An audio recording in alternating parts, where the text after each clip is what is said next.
नमस्कार, कानून की बात में आपका स्वागत है। मैं हूं आशीष भार्गव और बहुत सारे लगभग पूरे देश को इंतजार था कि हिजाब बैन को लेकर एक बड़ा फैसला आएगा सुप्रीम कोर्ट से। कानून तय होगा कि कर्नाटक में जो हिजाब बैन लगाया गया शैक्षणिक संस्थानों में वो सही था या नहीं था। लेकिन जो फैसला सुप्रीम कोर्ट का आया वो फैसला ऐसा आया कि ये मामला सुलझा नहीं है, बल्कि कानूनी लड़ाई और लंबी हो गई है। हिजाब बैन को लेकर जो लगातार सुनवाई यहाँ पर चली, 10 दिन तक मैराथन सुनवाई चली 2 जजों की पीठ के बीच।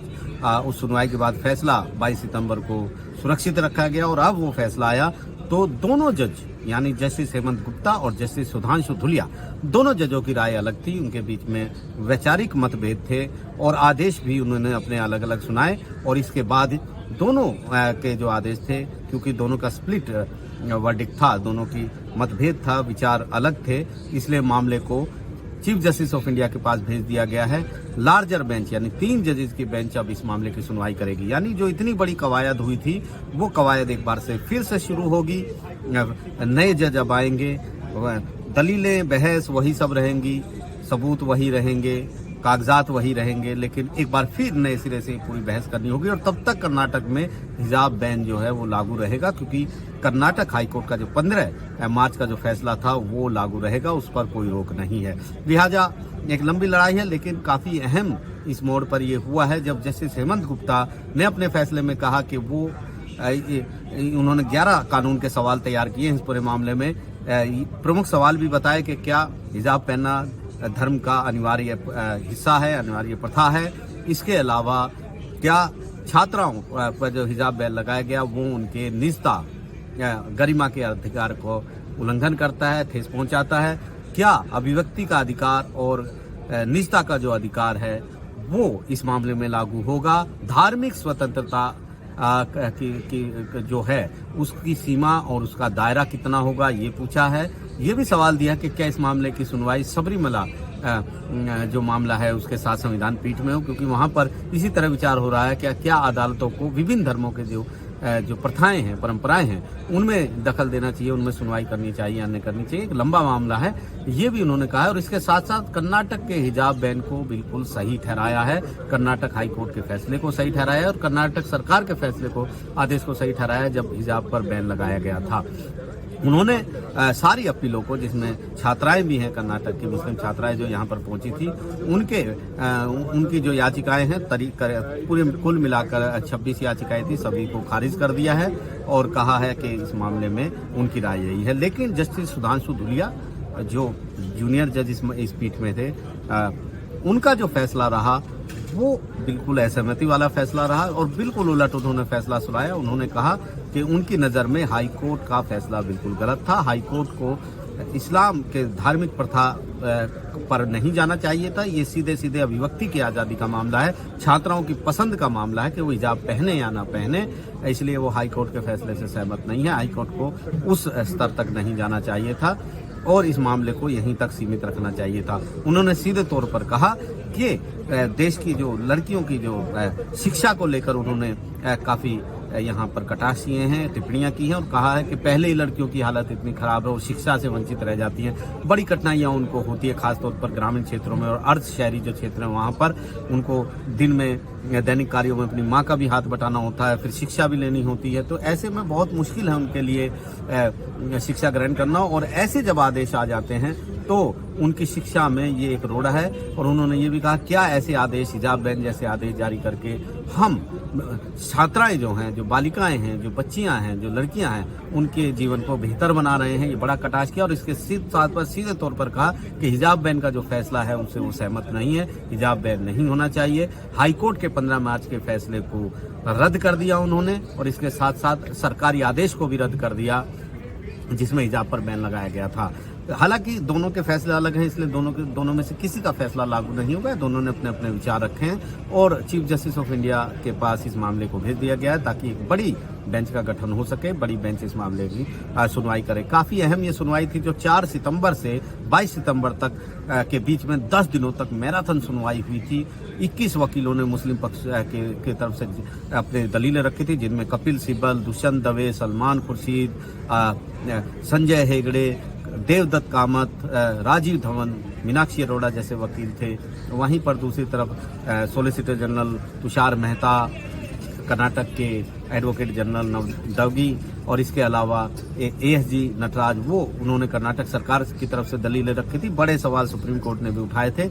सुनवाई के दौरान ही जस्टिस हेमंत गुप्ता पक्ष में नजर आए थे कि वो हिजाब बैन से सहमत है। उन्होंने बड़े सवाल उठाए थे मुस्लिम पक्षों की तरफ से भी और कहा था कि जब यूनिफॉर्म एक प्रेस्क्राइब है तो फिर उस यूनिफॉर्म का पालन क्यों नहीं किया जाएगा। एक ही समुदाय को दिक्कत क्यों है, बाकी सब लोग उसका पालन करना चाहते हैं। वहीं पर लेकिन जस्टिस धुलिया इससे अलग राय रखते थे। उन्होंने बड़े सवाल कर्नाटक सरकार से पूछे। उन्होंने पूछा कि जब उसी यूनिफॉर्म के रंग की कैप की इजाज़त है, मफलर की इजाज़त है, तो फिर ये बताया जाए कि हिजाब पहनने से उसी रंग के क्या दिक्कत हो सकती है। अगर छात्राएं हिजाब पहनती हैं तो सामाजिक एकता और पब्लिक ऑर्डर को खतरा कैसे, ये बड़ा सवाल उठाया था। उन्होंने ये भी कहा कि धार्मिक स्वतंत्रता की बात यहाँ पर क्यों की जाती है, निजता और अभिव्यक्ति की आज़ादी की भी बात है, वो कहाँ पर लागू होगी। ये ऐसे सवाल उन्होंने उठाए थे। और उन्होंने ये भी कहा था कि किस तरीके से ऐसे बैन लगाने के पीछे क्या सरकार इस तरह के आदेश जारी कर सकती है। जिन संस्थानों में यूनिफॉर्म प्रेस्क्राइब नहीं है, निर्धारित नहीं है, वहाँ क्या होता है, वहाँ क्या होगा, वहाँ क्या हिजाब की इजाज़त होगी, ये तमाम बड़े बड़े सवाल पूछे थे। लेकिन काफ़ी अहम था ये मुद्दा। मुस्लिम पक्ष लगातार कह रहा था कि एक समुदाय को निशाना बनाने के लिए ये सब किया गया है।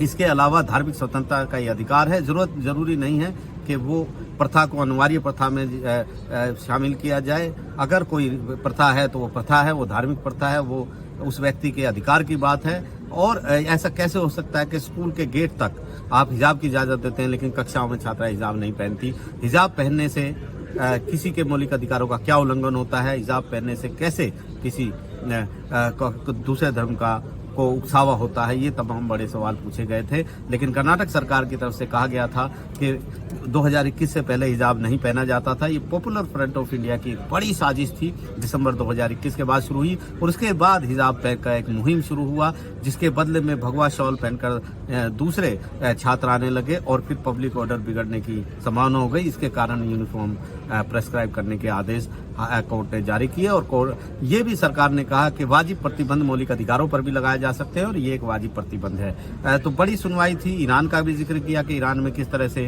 हंगामा हो रहा है और महिलाएं वहाँ हिजाब नहीं पहनने देना चाहती हैं। वहीं पर मुस्लिम पक्ष ने बहुत सारे दूसरे विदेशों के सुप्रीम कोर्ट का हवाला दिया कि किस तरीके से वहाँ पर दूसरे धर्म के प्रतीकों को, बिंदी को और कड़े को, सिखों की पगड़ी को इजाज़त दी गई है। उन्होंने ये भी कहा जब सिखों को पगड़ी कड़ा पहनने की इजाज़त हो सकती है, दूसरे धर्म के लोगों को जनेऊ क्रॉस पहनने की इजाज़त हो सकती है, तो फिर तिलक लगाने की इजाज़त हो सकती है, तो फिर मुस्लिम छात्राओं को हिजाब पहनने की इजाज़त क्यों नहीं दी जा सकती। लेकिन सरकार कह रही थी धार्मिक प्रतीक नहीं होना चाहिए और हिजाब धर्म का एक प्रतीक है।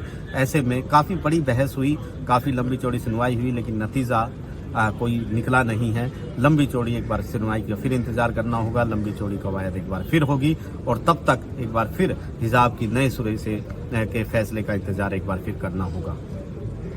साथ ही काफ़ी अहम बात ये भी है कि इस मामले में जो बेंच है वो बेंच जस्टिस हेमंत गुप्ता उसमें सीनियर जज हैं, जस्टिस सुधांशु धुलिया और उसमें दूसरे जज हैं। और ऐसा नहीं है कि पहली बार उनकी राय में मतभेद हुआ हो। इसी की तरीके से कर्नाटक में ही धार्मिक मुद्दे पर, सामाजिक मुद्दे पर दोनों की राय अलग अलग हुई थी। अगस्त में एक बड़ा मामला यहाँ पर आया था जब कर्नाटक के चामराजपेट में वहाँ पर एक ईदगाह मैदान में गणपति उत्सव मनाने की इजाज़त सरकार ने दे दी थी। वक्फ बोर्ड यहाँ पर पहुंचा था, हाई कोर्ट ने याचिका खारिज कर दी थी। वक्फ बोर्ड यहाँ आया था और कहा था कि ईदगाह मैदान है, 200 साल से वक्फ बोर्ड के पास है, यहाँ पर इस तरह का आयोजन नहीं हो सकता है, धार्मिक आयोजन, इससे सामुदायिक तनाव फैलेगा। इस मुद्दे पर सरकार ने अपना पक्ष रखा था और कहा था कि ये जो जमीन है वक्फ बोर्ड की, इसके ऊपर कानूनी लड़ाई चल रही है और इसमें ऐसे में वहाँ पर इजाज़त दी जा सकती है। दोनों जजेस ने, इसी बेंच ने इस मामले को करीब 2 घंटे से ज़्यादा सुना था, लेकिन दोनों की राय अलग थी। जस्टिस हेमंत गुप्ता वहाँ पर गणपति उत्सव की इजाज़त देना के चाहते थे, लेकिन जस्टिस धुलिया कह रहे थे कि वहाँ इजाज़त नहीं दी जानी चाहिए। दोनों की राय में मतभेद था और फिर मामला 3 जजों को भेजा गया और ये 30 अगस्त की बात है। और उस बाद में 3 जजेस की जो बेंच थी उसने फैसला ये सुनाया कि ईदगाह के मैदान में गणपति उत्सव नहीं होगा। तो बड़ा फैसला सुनाया था और सरकार को वहां भी झटका लगा था। निश्चित तौर पर दोनों की राय अलग अलग इस मामले में भी है और ये बेंच अब ज़्यादा लंबी नहीं चलेगी क्योंकि शुक्रवार को आखिरी कार्य दिवस है जस्टिस हेमंत गुप्ता का। वो 16 अक्टूबर यानी रविवार को रिटायर हो जाएंगे और इसके बाद ये बेंच काम करना बंद कर देगी। जस्टिस धुलिया किसी दूसरी बेंच में शामिल होंगे। तो काफ़ी अहम है। दो जजों के बीच मतभेद, राय, विचार अलग अलग हैं। दो मुद्दे थे, दोनों एक जैसे मुद्दे थे।